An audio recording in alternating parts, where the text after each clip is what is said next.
देखिए, हम तो आपको इसके लिए बहुत धन्यवाद देना चाहेंगे। जैसा कि आप लोगों ने इस बात की चर्चा की कि भाई आने वाले समय में जो एक परिवर्तन दिखाई पड़ रहा है, ख़ासकर यूथ में, समाज में, उस परिवर्तन का प्रतिनिधित्व एक तरीके से एक आईपा के रूप में हम लोग देख रहे हैं। हम लोग भी पहले इस बात को सोचते थे और देखते भी थे, हम लोग का प्रयास भी होता था, लेकिन ऊपरी स्तर पर सरकार की जो पॉलिसी होती थी, वो जो आम आदमी है, जो गरीब तबका है, या कह लीजिए जो प्राइमरी एजुकेशन है, उस पर उतना ध्यान नहीं रहता था। लेकिन इस गवर्नमेंट ने सबसे पहला और सबसे ज़्यादा ध्यान देने का काम किया, वो प्राइमरी एजुकेशन पर ध्यान देने का काम किया। आप इस बात से फ़र्क समझ सकते हैं कि पिछली जो सरकारें रहीं, जो उन्होंने ड्रेस कोड बनाया था बच्चों का, उन्होंने खाकी पैंट और खाकी शर्ट का एक ऐसा बना दिया था कि बच्चे जो पहनते थे उनको झिझक होती थी और उनको पता नहीं क्यों जो है अच्छा नहीं लगता था। हम लोग गांव में जाते थे तो लोग इस बात को कहते थे कि अरे हमको भी कॉन्वेंट स्कूलों की तरह अगर ड्रेस मिले तो अच्छा है। नमस्कार, मैं नूर, आप देख रहे हैं आईपा यानी all India progressive politics association, एक ऐसा संगठन जो बात करता है कि राजनीति को प्रोग्रेसिव कैसे किया जाए, यानी वे सभी मुद्दे जो जनता के मुद्दे हैं, जन सरकार के मुद्दे हैं, उन मुद्दों को उजागर कैसे किया जाए। देश में राजनीति तो होती है, लेकिन राजनीति धर्म और जात पे होती है, हिंदू और मुस्लिम पे होती है, राजनीति विकास के मुद्दों पे नहीं होती है। आईपा का मकसद है कि देश में राजनीति हो तो विकास के मुद्दों पे राजनीति हो। तो आज इसी कड़ी में हम यहाँ मौजूद है फूलपुर विधानसभा में। फूलपुर विधानसभा के विधायक बीजेपी की तरफ से प्रवीण पटेल जी हमारे साथ मौजूद है। तो सबसे पहले प्रवीण जी, आईपा के मंच पर आपका बहुत बहुत स्वागत जी। एक बात बताइए प्रवीण जी, आजकल सभी पार्टियां अपने आप को लोकतांत्रिक कहती है। अगर कोई आम आदमी जानना चाहे कि कौन सी पार्टी लोकतांत्रिक है तो वह कैसे डिसाइड करें? अब ऐसा है कि जिसमें आम आदमी अपनी बातों को कह सके, कोई बात केवल ऊपर से थोपा न जाए, बल्कि सामान्य व्यक्ति भी अपनी बातों को कहे और सामान्य व्यक्ति भी ऊंचाई तक उस पदों पर पहुंच सके जिन पदों पर पॉलिसी बनती है, जिन पदों पर देश का निर्माण होता है। तो निश्चित रूप से लोकतांत्रिक व्यवस्था तो यही है कि सामान्य व्यक्ति बिना किसी झिझक के, बिना किसी डर के, बिना किसी भय के अपनी बात को कहे, और आलोचना हो आलोचना करे, निंदा हो निंदा करे, खुल के अपनी बात को कहे। यही सबसे अच्छी लोकतंत्र। अगर शिक्षा की बात करें तो फूलपुर विधानसभा में शिक्षा की कैसी स्थिति है, खास करके प्राइमरी स्कूलों की? देखिए, शिक्षा के क्षेत्र में खासकर आपको हम बताना भी चाहेंगे, और आप अगर देखना चाहें तो लगभग सर्वे करके देख भी सकते हैं कि शिक्षा के क्षेत्र में खासकर जो ये भारतीय जनता पार्टी की ये सरकार है, प्राथमिक शिक्षा के क्षेत्र में बड़े क्रांतिकारी परिवर्तन किए हैं। हम लोग भी पहले इस बात को सोचते थे और देखते भी थे, हम लोग का प्रयास भी होता था, लेकिन ऊपरी स्तर पर सरकार की जो पॉलिसी होती थी, वो जो आम आदमी है, जो गरीब तबका है, या कह लीजिए जो प्राइमरी एजुकेशन है, उस पर उतना ध्यान नहीं रहता था। लेकिन इस गवर्नमेंट ने सबसे पहला और सबसे ज़्यादा ध्यान देने का काम किया, वो प्राइमरी एजुकेशन पर ध्यान देने का काम किया। आप इस बात से फ़र्क समझ सकते हैं कि पिछली जो सरकारें रहीं, जो उन्होंने ड्रेस कोड बनाया था बच्चों का, उन्होंने खाकी पैंट और खाकी शर्ट का एक ऐसा बना दिया था कि बच्चे जो पहनते थे उनको झिझक होती थी और उनको पता नहीं क्यों जो है अच्छा नहीं लगता था। हम लोग गांव में जाते थे तो लोग इस बात को कहते थे कि अरे हमको भी कॉन्वेंट स्कूलों की तरह अगर ड्रेस मिले तो अच्छा है। और सरकार ने सबसे पहले यही प्रयास किया कि प्राइमरी एजुकेशन में आमूलचूल कैसे परिवर्तन किया जाए। उसका ड्रेस बदला गया।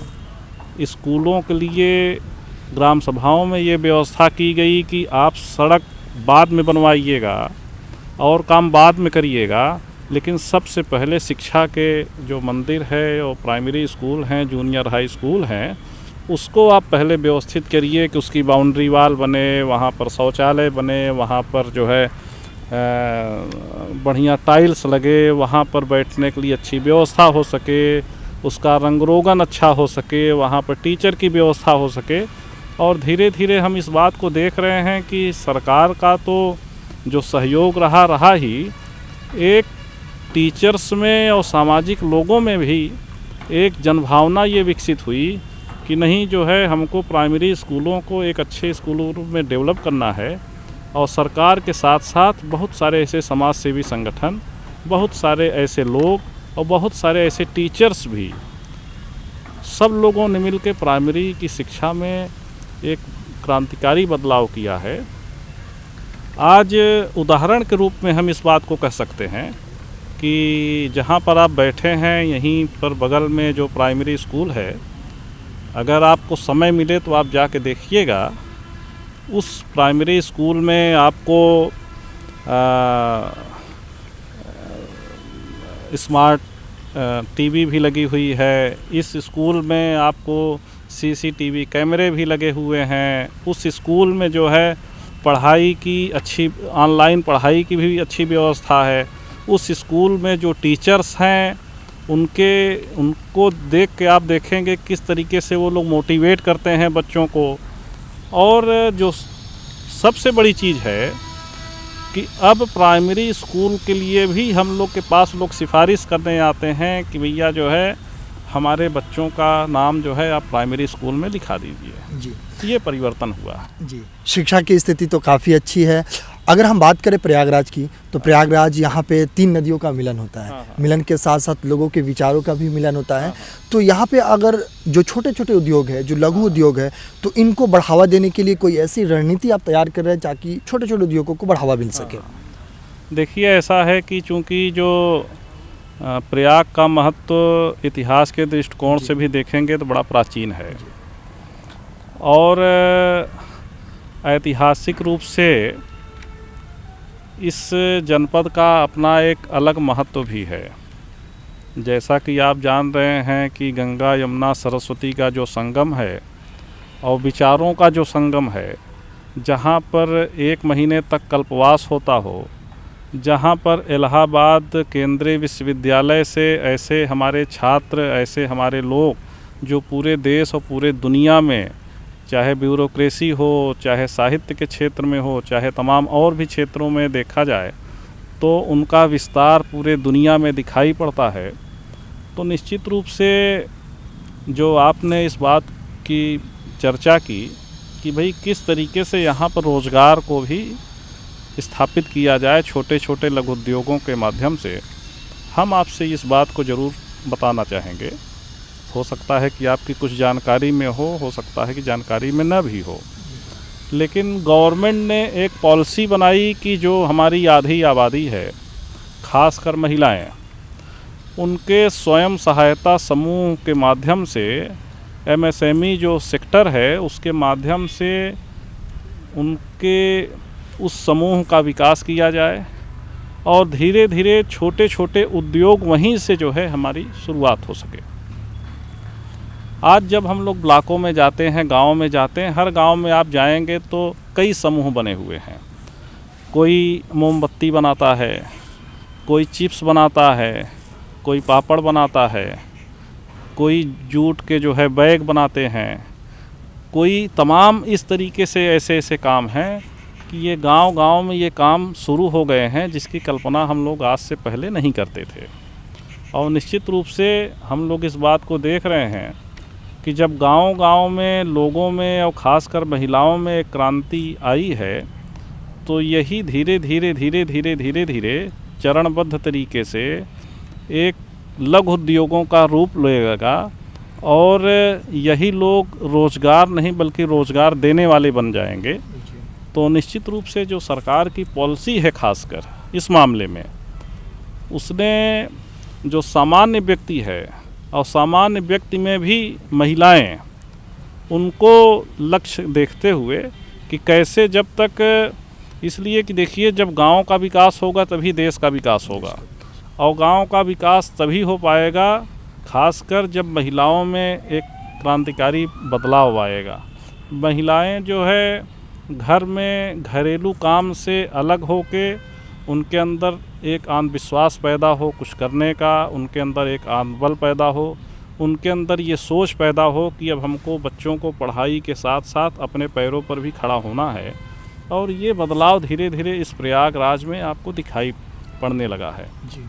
आप अगर एमएसएमई विभाग में आप जाएंगे, देखेंगे कि लगभग इस हमारे क्षेत्र के लगभग सभी गांव ऐसे हैं जिसमें बहुत सारे स्वयं सहायता समूह गठित हो गए हैं और छोटे छोटे उद्योग, छोटी छोटे ऐसे काम शुरुआत लोग किए हुए हैं।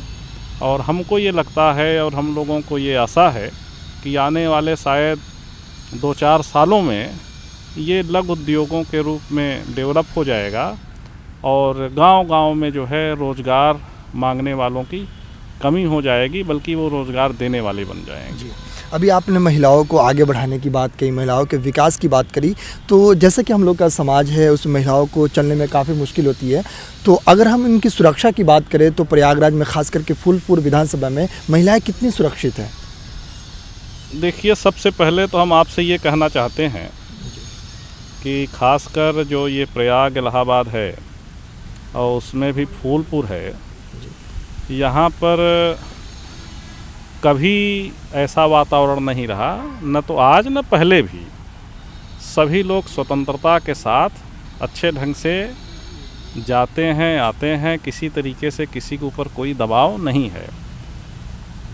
एक बात ज़रूर हम आपसे कहना चाहते हैं कि खासकर भारतीय जनता पार्टी की जो 2017 में सरकार आई और माननीय योगी जी जब मुख्यमंत्री बने, तो एक संदेश लोगों में ज़रूर गया कि किसी तरीके से कोई भी अपराधी प्रवृत्ति के लोग, किसी तरीके से समाज में ऐसे कोई भी लोग जो लोगों को डराने या धमकाने या किसी तरीके से परेशान करने की प्रवृत्ति जैसे होती है तमाम जगह पर दिखाई पड़ती है, ऐसे लोगों पर शिकंजा सरकार ने कसा और ऐसा वातावरण बनाया कि आज सामान्य आदमी इस बात को कह रहा है कि नहीं, प्रयाग तो पहले भी अच्छा था, लेकिन आम जनमानस में एक विश्वास पैदा हुआ है कि अब जो है इन चीज़ों से हट के हम लोग विकास और तमाम और आगे बढ़कर काम चल रहे हैं। इसलिए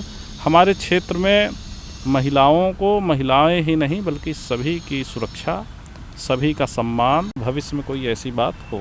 जी। अच्छा, एक बात बताइए, जब से आप ऑलमोस्ट 5 साल हो गए, आप जब से विधायक बने हैं, तो कितना विकास हुआ है और कितना विकास बाकी रह गया है यहाँ पे? देखिए, यहाँ पर विकास की अगर बात की जाए तो बहुत बदलाव दिखाई पड़ा है। अगर देखा जाए तो जो सड़कें 3 मीटर की बनती थी अब 5 मीटर और 7 मीटर और 10 मीटर की सड़कें बन रही हैं। जहाँ लो वोल्टेज की समस्या थी, तमाम छोटे छोटे पावर हाउस बनाए गए। लोगों को लो वोल्टेज की समस्या से कैसे निजात मिले, उसके लिए ट्रांसफार्मर बदलने की व्यवस्था हुई, तारों को बदलने की व्यवस्था हुई, विद्युतीकरण का काम हुआ, कनेक्शन देने का काम हुआ। उसके साथ साथ जो है नए अस्पताल बने हमारे यहाँ। जो अस्पताल पुराने थे उनको और मजबूत किया गया, वहाँ पर बेडों की संख्या बढ़ाई गई, सभी जगह लगभग ऑक्सीजन प्लांट लगाए गए। उसके साथ साथ अगर देखा जाए सिंचाई के क्षेत्र में तो तमाम ट्यूबवेल लगे, सिंचाई के लिए लोगों को तमाम सुविधाएं दी गई। किसानी के लिए भी हमारे यहाँ जो किसान हैं, चूँकि बेसिक जो है ये कृषि का क्षेत्र रहा है, तो किसानों के लिए तमाम सुविधाएं सरकार की जो मिलती हैं वह सुविधाएं यहाँ पर लोगों को प्राप्त हुई। और हर गांव में पानी की टंकियों का प्रस्ताव जा चुका है। कई जगह निर्माण की प्रक्रिया शुरू हो गई है। हर गांव में नल से जल की व्यवस्था की जा रही है। हर गांव को सड़कों से जोड़ दिया गया है। गांव के अंदर भी जो सड़कें थी उसको भी बनाने का काम किया जा रहा है। तो अगर देखा जाए शिक्षा के क्षेत्र में तो प्राइमरी एजुकेशन को मजबूत किया गया। जो प्राइमरी स्कूल हैं, जूनियर हाई स्कूल हैं, उसमें अमूलचूल बदलाव हुआ है। कई इंटर कॉलेज खुले हैं, कई डिग्री कॉलेज खुले हैं, राजकीय डिग्री कॉलेज की स्थापना हुई है, फायर स्टेशन की स्थापना हुई है, कई ओवरब्रिज बने हैं, चौराहों का सौंदर्यीकरण हुआ है, आपके सीवेज ट्रीटमेंट प्लांट बन रहा है, आपके इलेक्ट्रिक सौदागृह बन रहा है। हमारे यहाँ से जो है इलेक्ट्रिक बसों की आवाजाही शुरू हो गई है। तो अगर देखा जाए तो इस क्षेत्र में विकास के नाम पर बहुत कुछ हुआ है जी। और आगे हम लोगों की ये योजना है कि इसको जो एक स्मार्ट शहर का हिस्सा प्रयाग है, तो हमारा क्षेत्र भी एक स्मार्ट शहर और स्मार्ट गांव के रूप में डेवलप हो, ऐसी हम लोगों की योजना है। जी, जैसे कि देख रहे हैं कि अभी विधानसभा चुनाव में सभी पार्टियां कमर कस ली है और मैदान में उतर गए हैं। अलग अलग पार्टियां अपने अपने वादा करती है, जिसमें विपक्ष पार्टी सपा का एक नारा भी है, 10 मार्च को आ रहा हूं, 300 यूनिट बिजली फ्री ला रहा हूं। तो क्या जनता इस बार मुफ्त बिजली में जाकर वोट करेगी? देखिए, ऐसा है कि बहुत सारे ऐसे लोग हैं जो इस बात को जब महसूस करते हैं कि हमारा जन समर्थन ख़त्म हो गया है और हमने जो सरकार चलाई थी उससे लोग संतुष्ट नहीं थे। उस हमारी सरकार में कानून व्यवस्था पर लोग प्रश्न चिन्ह उठाते थे, हमारे नौकरियों पर प्रश्न चिन्ह उठाते थे, हमारी जो नीति बनती थी उस पर लोग प्रश्न उठाते थे। तो जब जनता में उनकी कोई साख नहीं रह गई है तो वो लोग कुछ ऐसे मुद्दे कहते हैं। आम आदमी अब इन मुद्दों में फंसने वाला नहीं है। आम आदमी इस बात को कह रहा है कि भाई देखिए, अब जो है जो बदलाव हुआ है समाज में, देश में, प्रदेश में, वह बदलाव विकास के रूप में जो दिखाई पड़ रहा है, निश्चित रूप से उस विकास की कड़ी को हम लोग आगे ले जाना चाहेंगे। उसमें किसी तरीके से किसी के प्रलोभन में, किसी की ऐसी बातों में ये अब आने वाले नहीं हैं। और हम लोगों को ये पूरा भरोसा है कि फिर से भारी बहुमत की सरकार बनेगी और विकास के नए मापदंड स्थापित होंगे। क्या लगता है कि फूलपुर की जनता इस बार अपना प्यार लुटाएगी, यानी यूँ कहें कि जनता फिर एक बार सेवा का मौका देगी आपको? देखिए, हमको पूरा भरोसा है कि फूलपुर की जनता हमको सेवा का मौका देगी, इसलिए कि फूलपुर की जनता एक हमारे परिवार की तरह है और परिवार का हिस्सा हमको मानती भी है।